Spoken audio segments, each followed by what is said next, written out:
Hello everyone, welcome to CATKing. Today we have Rituja with us for the Real Humans of B-School series, who will be taking to the journey of how she cleared NMAT, and right now she is studying MBA from NMIMS.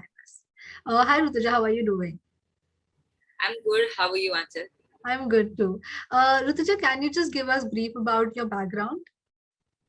Yeah. So I've done my BBA from NMIMS and I have around 3 years plus work ex.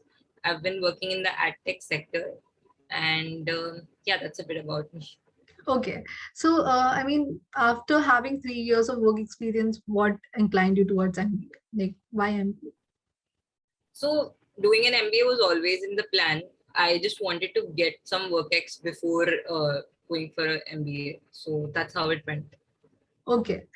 So can you just give us brief about, how you started preparing for NMAT and what was the time that you decided that you wanted to do an MBA? So So I think it was sometime back in last year, March or so, that I decided that I want to do.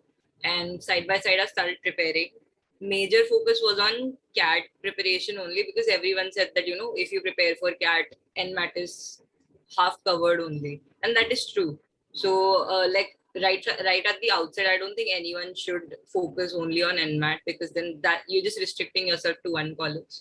Hmm. So you should do a general prep for CAT. That does, like, CAT prep for quant does prepare you a lot for NMAT.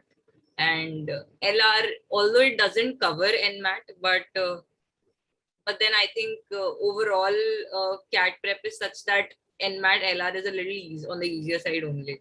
So I think that way pretty much everything gets covered in your CAT prep. Towards the end, when NMAT is approaching, then you can do a focused NMAT prep, I'd say. Right. So which was your strongest subject while preparing for verbal? Verbal. Okay. And what was your weakest subject? I think with which exam are you talking about? In NMAT. general, I think in general NMAT. also and NMAT also. Like, Okay. If we talk about NMAT in specific, then I think that'd be quant. okay. Yeah. So how you LRD. approach? Uh, so with quant, so it's a little different from CAT in the sense that in CAT you don't give a lot of importance to permutations and combinations and all of these subjects because they're just one question, right?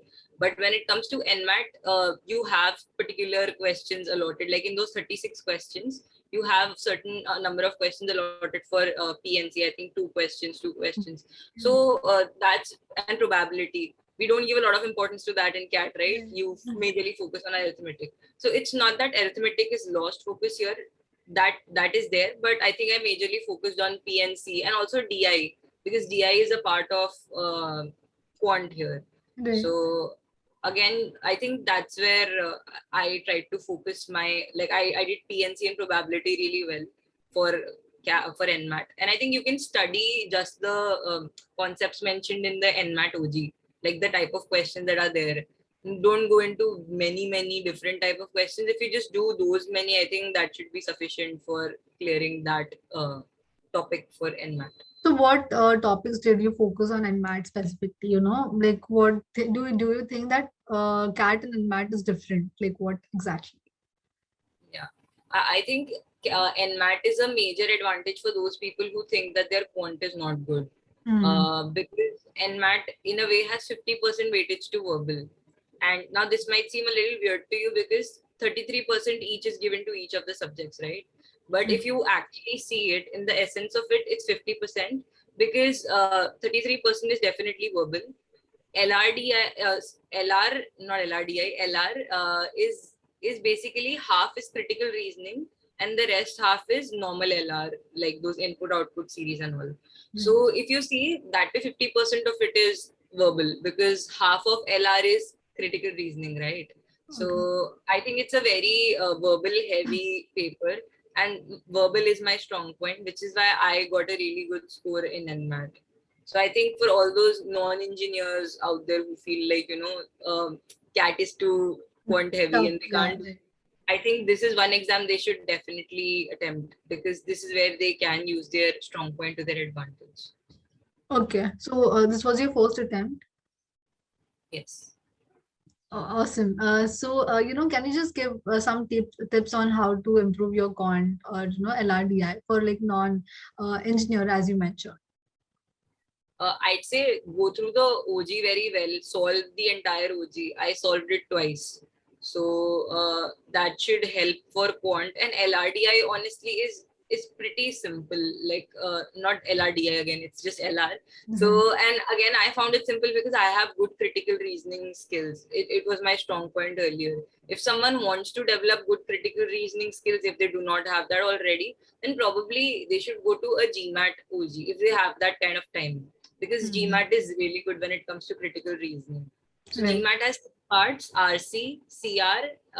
RC is reading comprehension, CR is critical reasoning, and the last is sentence correction. You may or may not want to look at sentence correction, but definitely you should solve RC and CR, because the kind of logic that they give you for not selecting an option is something which I feel is unparalleled. Like no one else can give you that. So definitely, if you have that kind of time, go through GMAT OG to sharpen your RC and CR skills, and I'm sure that'll help you in CAT also, not just NMAT, because even CAT has so many critical reasoning questions. Even though everyone feels that it's just RC, there's a lot of CR in those RC questions, so it definitely helps. So, what one thing that you would do different right now to improve your NMAT score? Or, is there anything specific? I think for NMAT, I think I did pretty well, to be honest. The way for CAT, yes, I can do many things differently. But I think for NMAT, whatever I did, even in hindsight, seems like the right thing to have done. I did a good bunch of mocks. I think I solved around 18 to 20 mocks for NMAT, because I was pretty focused that I definitely want to convert NMIMS Right. Mumbai. So again, it depends on people, right? If they have NMAT as a backup option, then they probably would not want to focus this much on that. It completely depends on your priorities. I solved those many mocks because I wanted this. So again, uh, depends on your strengths, and it's not necessary for anyone to solve 18 to 20 mocks to get a really good score. It depends on your aptitude. If someone is scoring a 99 plus in CAT, probably it'll be very easy for them with only 2 3 mocks to get the kind of score in MAT. So Right. again, depends on your level of preparation and how badly do you want which college. So, how many mocks did you like? As you mentioned that you attempted 18 to 20 mocks. So, how like what was your timeline? Like, did you attempt in a week or a month?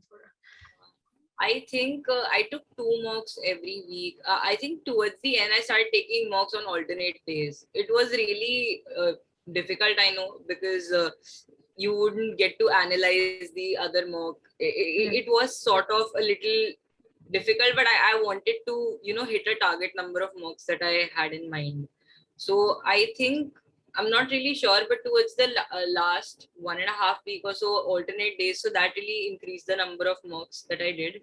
I stopped taking mocks, I think, 3 days before the um, final exam, because I didn't want my bad scores to affect my final test. I think I stopped 3 days before, but yeah, and before those 1.5 weeks, I think I gave 1 or 2 mocks every week for NMAT. Okay. So, how was I mean, what was the one thing that kept you motivated throughout? Um, so I gave my NMAT exam before CAT. I wanted to do that because CAT is a really important exam when it comes in the terms of that there are many B schools that accept it. And since it was my exam after a really long time, like I wanted to be sure that I don't get nervous on the day of the exam for CAT, which is why I thought that I want a good prep also, like, good exam room experience. So I went before CAT for NMAT. I think it started on 4th of November and I went for 6th November. Many people say that initially it's a little easier than it is towards the end of the window. So I don't know if that's true or not, but definitely back then we had 3 attempts. So I tried to schedule one really early. But I think for this year's people, they have just 1 attempt for NM Mumbai. So Right. it doesn't make sense to really early in the season also, because if you're not prepared, then it doesn't make sense. True. But yeah, so I think that's how I went about it, and what kept me motivated was that well, it was difficult. Like, I can't say that I was motivated 100% of the time. There were times when I felt like, especially for CAT prep, that, probably this is not my cup of tea. Maybe only IITians can do this and all of these things. But I think once I started doing NMAT, it gave me a lot of confidence because I was getting good scores in NMAT. So, and also then beyond a point, you just have to say that, I'm giving it the best that I can, and that's it. Scores are just a byproduct of your hard work. So you've got to keep the hard work going. And Okay, so any last minute tips that you would like to give to the NMAT aspirants out there? I'd say that do your OG well. I think if you can do it twice, do that. That will really help you. And other than that, just don't be nervous. Don't be nervous on the day of your exam. And if you've practiced enough, I think it shouldn't be a difficult task for you at all. I think give more mocks, because the more mocks you give, the more confident you are of the pattern of the paper. And if you can use this trick that I used, I always used to divide my paper in like each section into small time units. So there are, I think, 28 questions in LR. No, there are 36 questions in language and 28 minutes. So divide 28 minutes into 7 minute sets of 7 minutes each, and try to solve 9 questions in each. So that's what I used to do to keep a track of time, because you have to finish those 36 questions, otherwise you'll get a penalty in NMAT. So divide those. I understand that in RC maybe you'll take some more time, but try that at the end of the 18th minute you're done with at least 17 to 18 questions, not that you're on the 9th or 10th question.